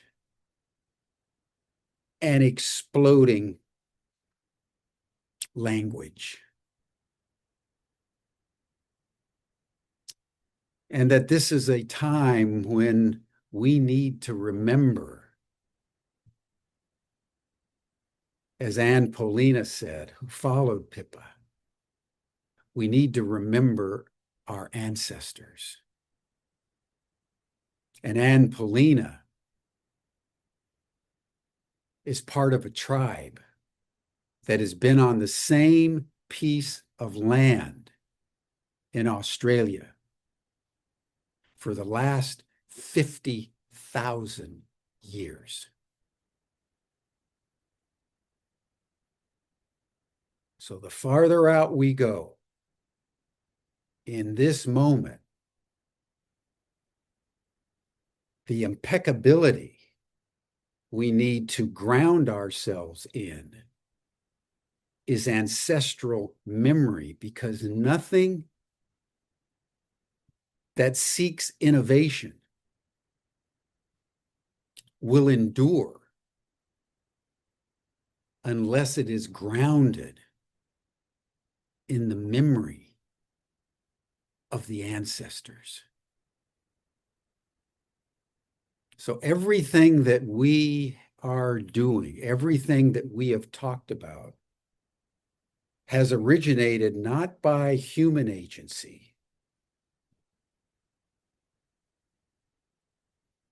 but from nature. And we are now instruments of a holy purpose that is reminding us through planetary collapse, through instability at every level in human affairs, through exponential AI, and through the orbs and the extraterrestrial beings who are present now on Earth, that we are not alone.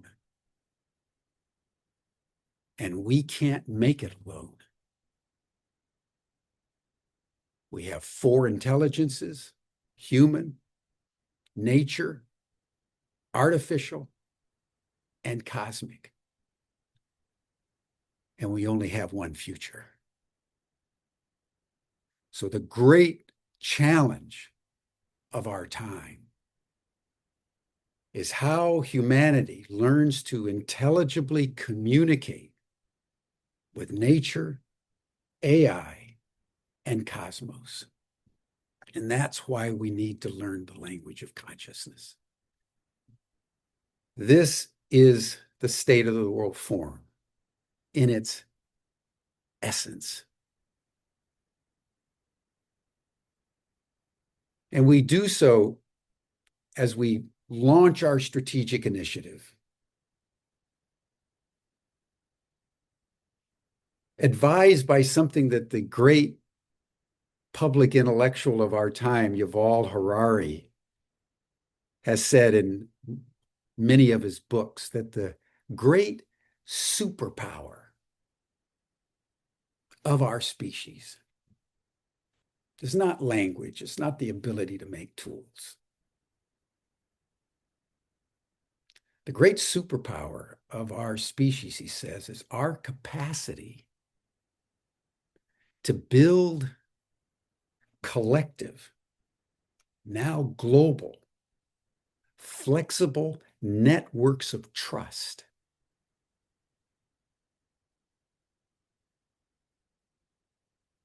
through shared stories.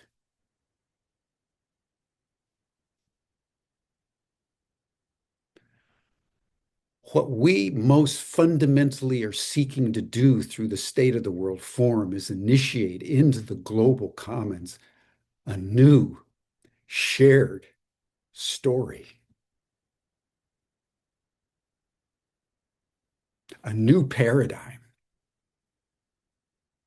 We are way past solutions, my friends. Only a new paradigm, only a new consciousness will suffice to save us.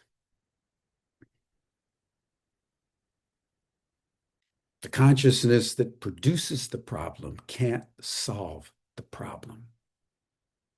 And the catalyst for the new consciousness that we seek to bring into the world, as you've just heard, is for us to learn the language of consciousness, to engage in intelligible communication with other sentient beings, both terrestrial and cosmic.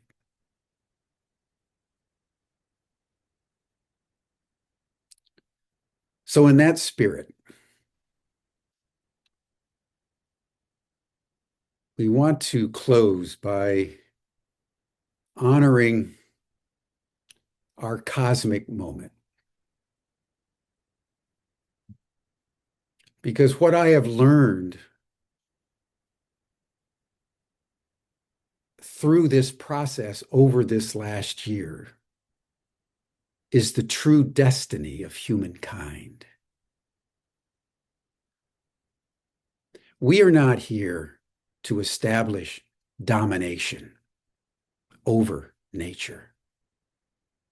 We are nature.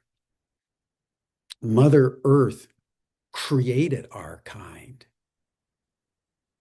because it is only our species that can move beyond Earth into cosmos. We are the ambassadors of Earth. We are the emissaries of the Mother.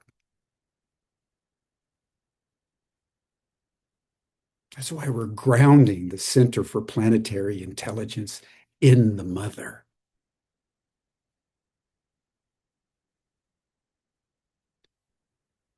And if from that place, we can create a global network of trust, of people learning the new language, of clairvoyance. Just think of the world that we will co-create. This is a future worth loving. This is a future you can all of us can fall in love with. The crises are deep, but our possibilities outstrip our crises by so many orders of magnitude that I am inspired in deeper ways than I've ever been in my entire life. This generation is discovering the reason why the Mother created us. And in that spirit, I want to invite a young Palestinian woman, Besan Dahboor Engel, to join me. Besan is studying to be an astronaut.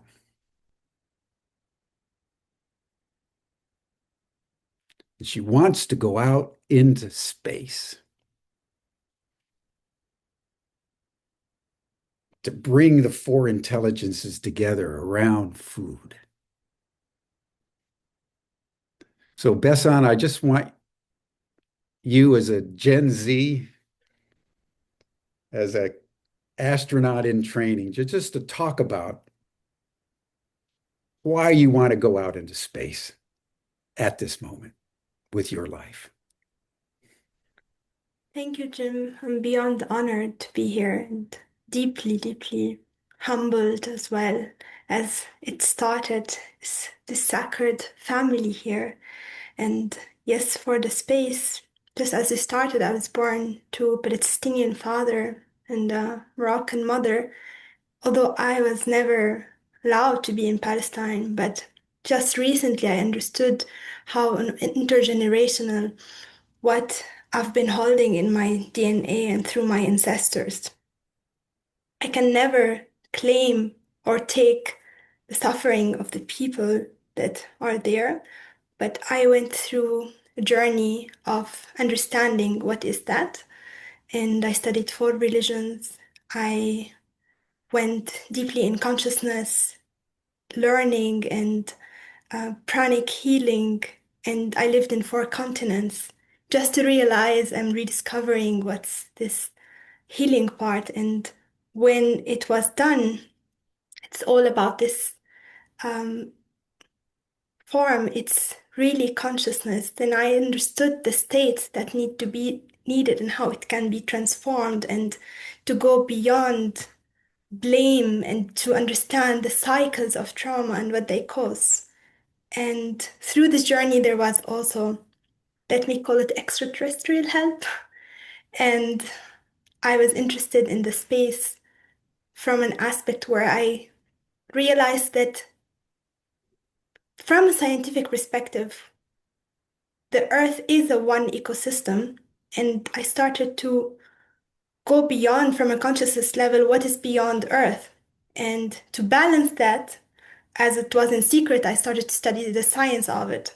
And then I was blessed to be um, announced as an astronaut candidate, and actually I'm also a deep tech entrepreneur working exactly, which is after meeting you and having the honor to meet you, understand also to how my work as well is for working with the four intelligences. So I'm working on regenerative agriculture, but without soil, for all the places in the earth that are degraded or we cannot grow through controlled environment agriculture. We're bringing human intelligence, we're bringing nature intelligence, we bring artificial intelligence, and we're bringing the intelligence literally from the space to bring that.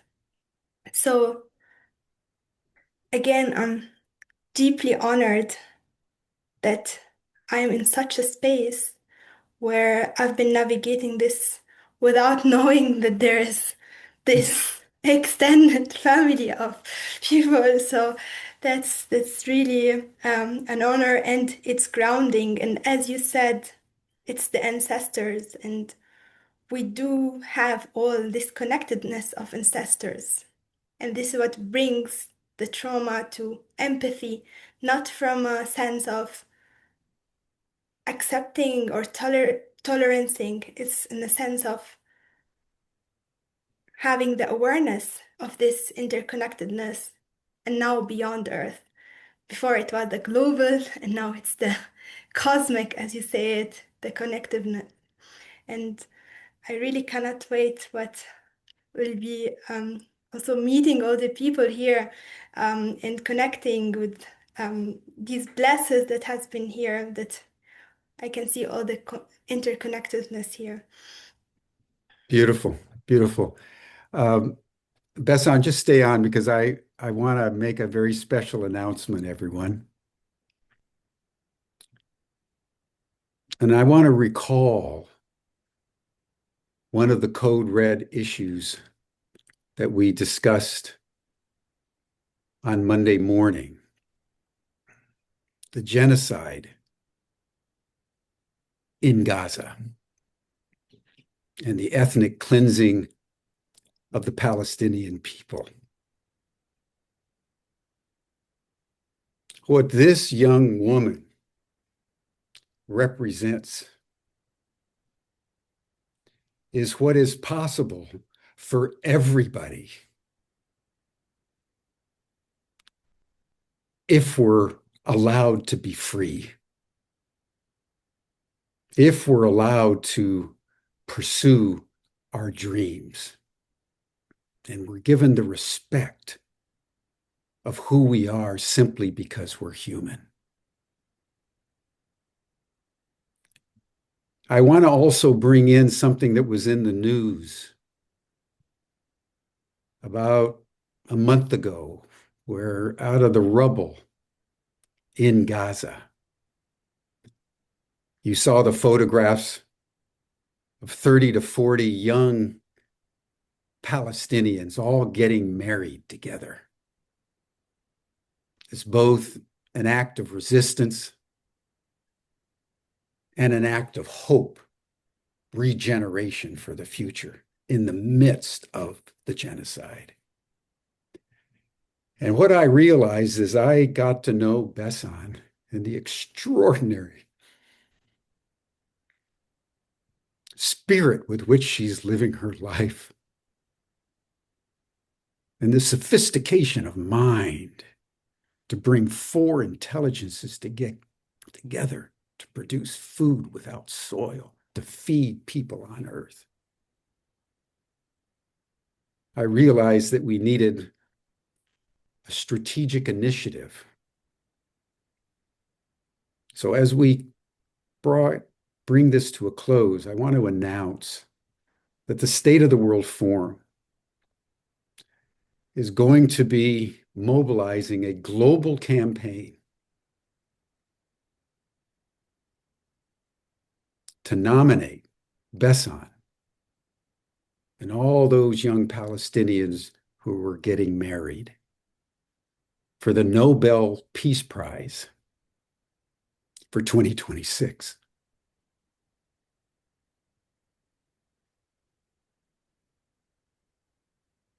If Besan and those young people can celebrate life while all around the carnage of violence and destruction is assaulting their very existence. This is the spirit humanity will need to go into space. And I raised this and I announced this initiative, and we're working now with organizations around the world to mobilize this, to give this young woman, if we can, at least a nomination for the Nobel Peace Prize with other young Palestinians who are standing strong. Gaza is the anvil of our time. Humanity cannot go holistically out into space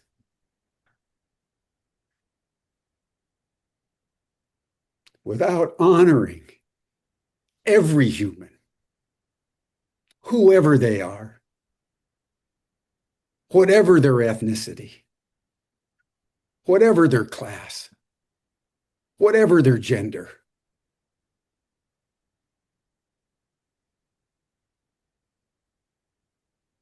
Only as a unified species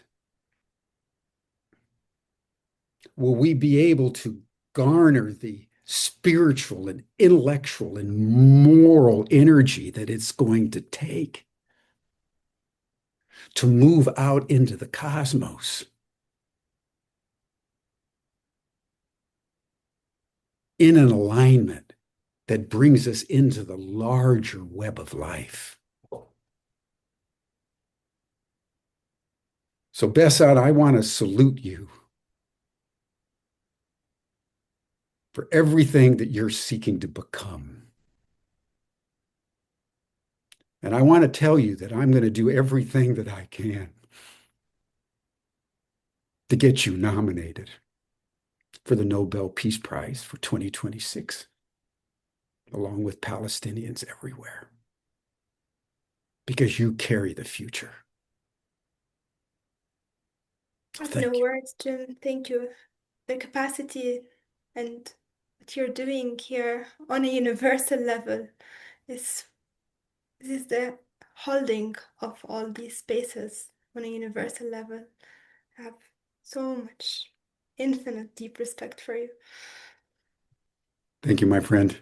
We'll be in touch. Definitely. And now, everyone, I want to bring one of the great cosmologists of our time, Jude Currivan, to take a few minutes to just show us the vastness of the cosmos that we humans have been created to explore on behalf of the mother. Jude.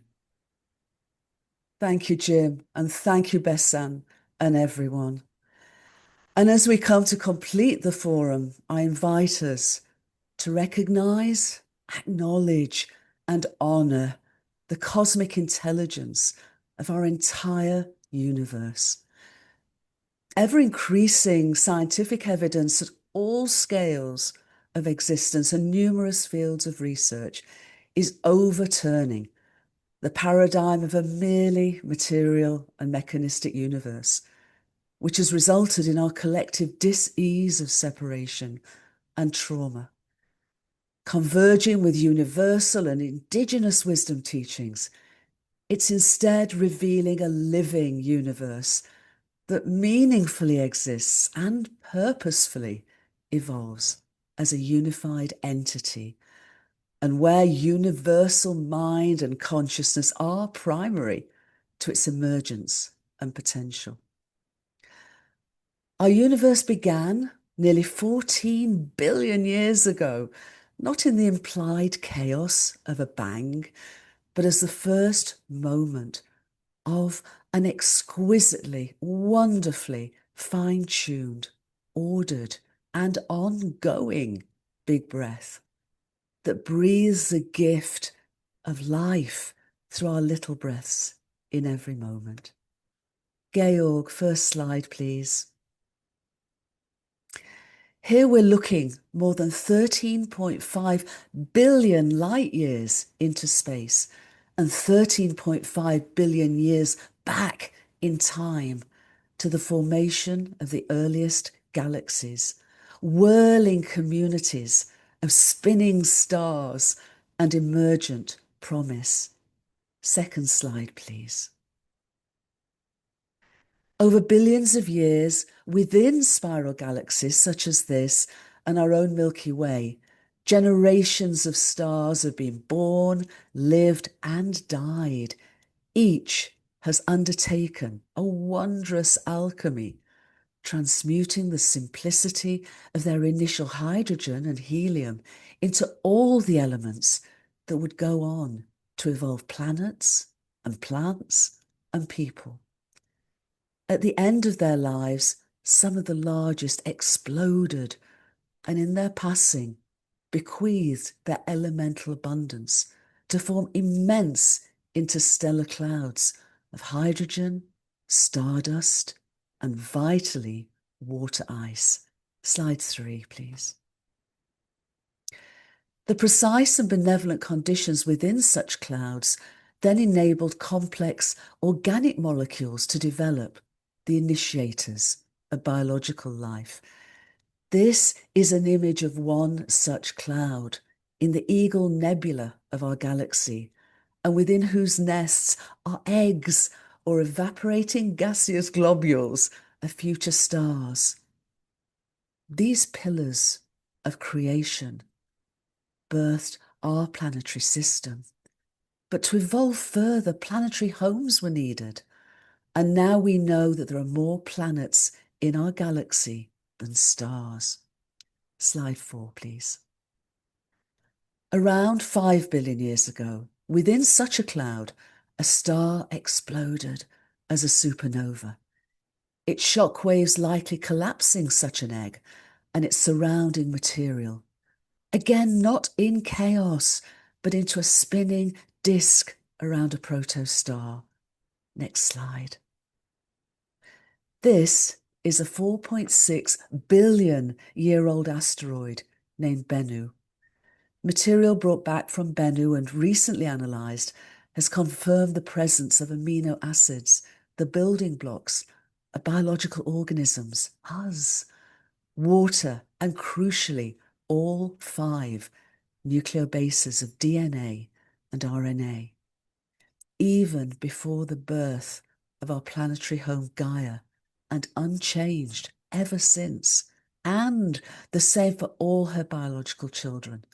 The mastery of the DNA and RNA genetic code have guided their intricate evolution from the simplest cells to the most complex and diverse ecosystems. The evidence from Bennu and interstellar clouds offer promise that such emergence is likely, as we've discovered and explored through our forum, likely abundant through our galaxy and our entire universe. 7, please. Slide 7, thank you. Vitally for us, Gaia is located in a habitable or Goldilocks zone and as a water planet. Her sentience, however, is embodied not only in her biological organisms, but also throughout her planetary rocks and minerals, waters and atmosphere, forming an interdependent Gaia-sphere that has nurtured the continuing progress of complexity for over 4 billion years, and again to us. Next slide, please. The story of our universe is our story. We're each microcosmic co-creators in its evolutionary magnificence and impulse. and we belong as family members of its vast communities of life. It's surely time for us to live up to the name we've given ourselves, Homo sapiens, wise human. And in doing so, to learn from the wisest intelligence, our unitive universe, and to communicate with the wonders within and surrounding us in seen and unseen realms. And ask, what if love is not only the outcome of humanity's journey, but a universal design and evolutionary principle through which coherence, healing, and regenerative futures emerge at every scale of being? This perception is at the heart of the philosophy of Rumi and Sufi tradition. And in embodying unitive love at such intimate, planetary, and cosmic levels is how we can build networks of trust, share a new unitive narrative, heal and remember who we really are, and re-enter sacred relationship with each other and the whole world. This is the spiral dance of our soul's journey to who we can evolve to become.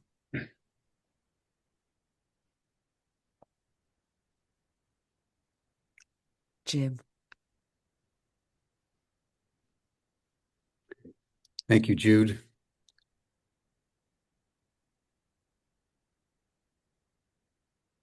Jude has coined this term, the big breath. And I think that's the spirit with which we want to now offer our final homage to each other and to life. Everything that is, from the smallest subatomic particle to the furthest galaxy, whirls. Everything is spinning. That's how time and space manifest. That's how infinity becomes finite, and the finite connects with infinity. It's through the whirling.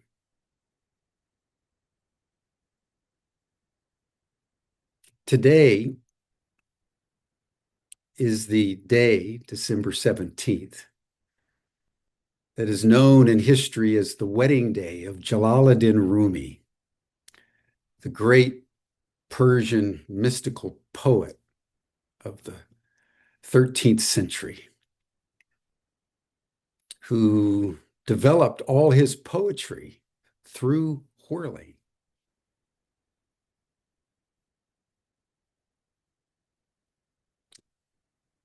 And so it's in the spirit of Rumi, who's the most widely read and appreciated poet in the world, that we now want to bring the 2025 State of the World Forum to a close. So I want to invite Banafsheh Sayad, a Sufi mystic and whirler, sacred dancer, to embody the whirling. And when she is done, Diane Longboat, one of the grandmothers, who has been keeping the sacred fire, which was lit at the beginning and will be blown with breath into infinity as we close. To honor Rumi, to honor the human spirit as we all whirl together into the cosmos as one. Thank you, everyone.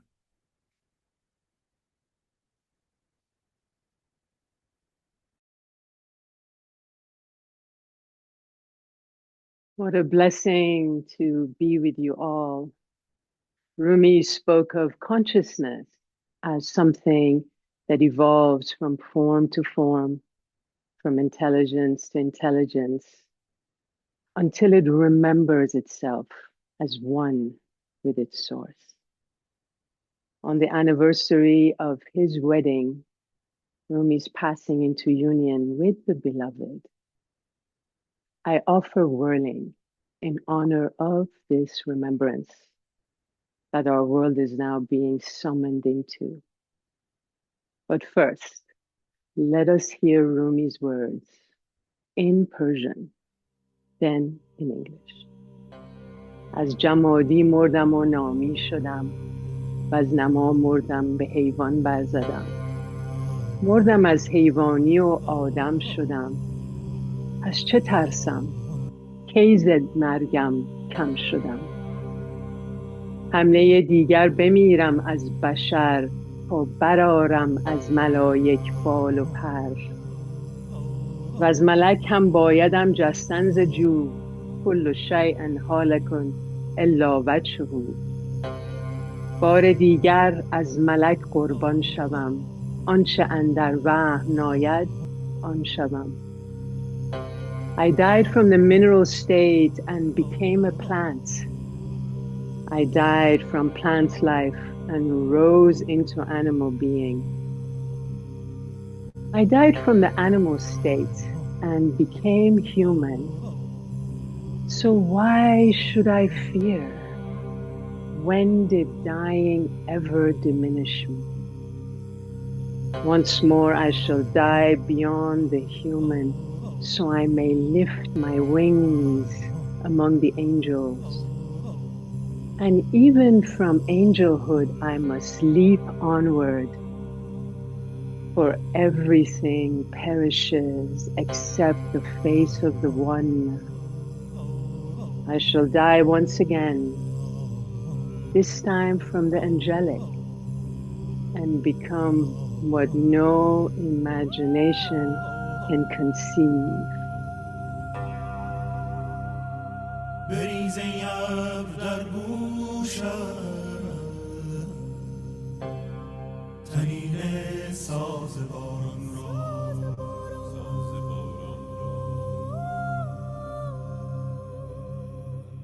برآور از دل این خاک تیره سبزه باغ بهاران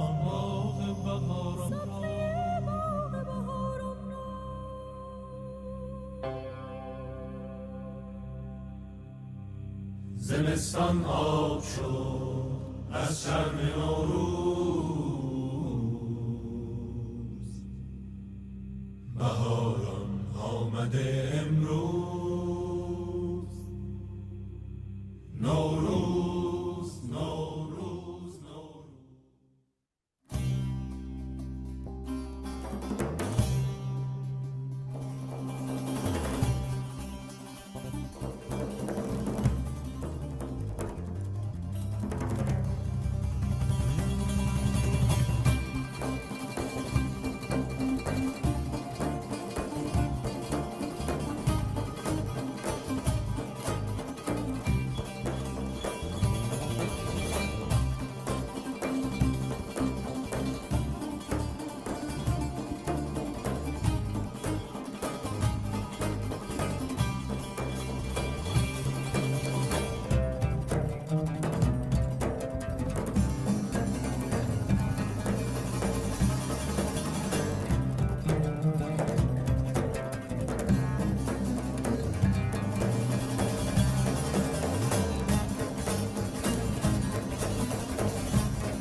زهی خورشید در خورشید انگار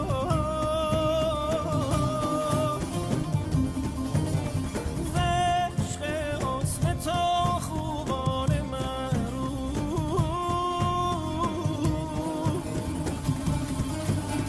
ز عشق حسن تو خوبان محروم برقصند در مثال چرخ دوار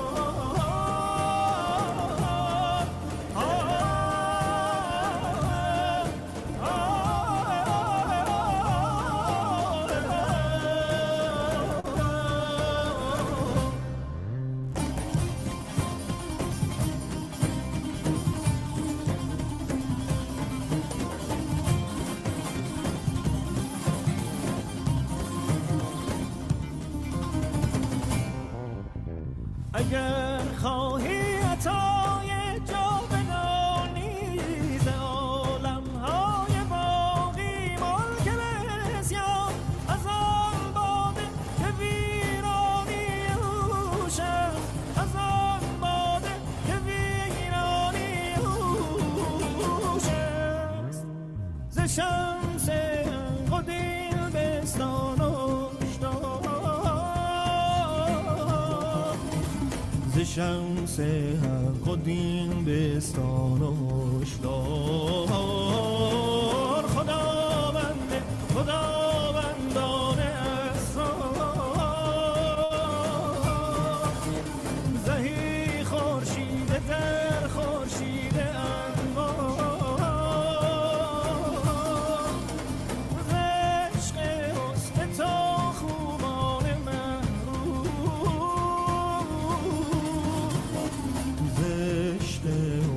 تو خوبان محروم برقصند در مثال چرخ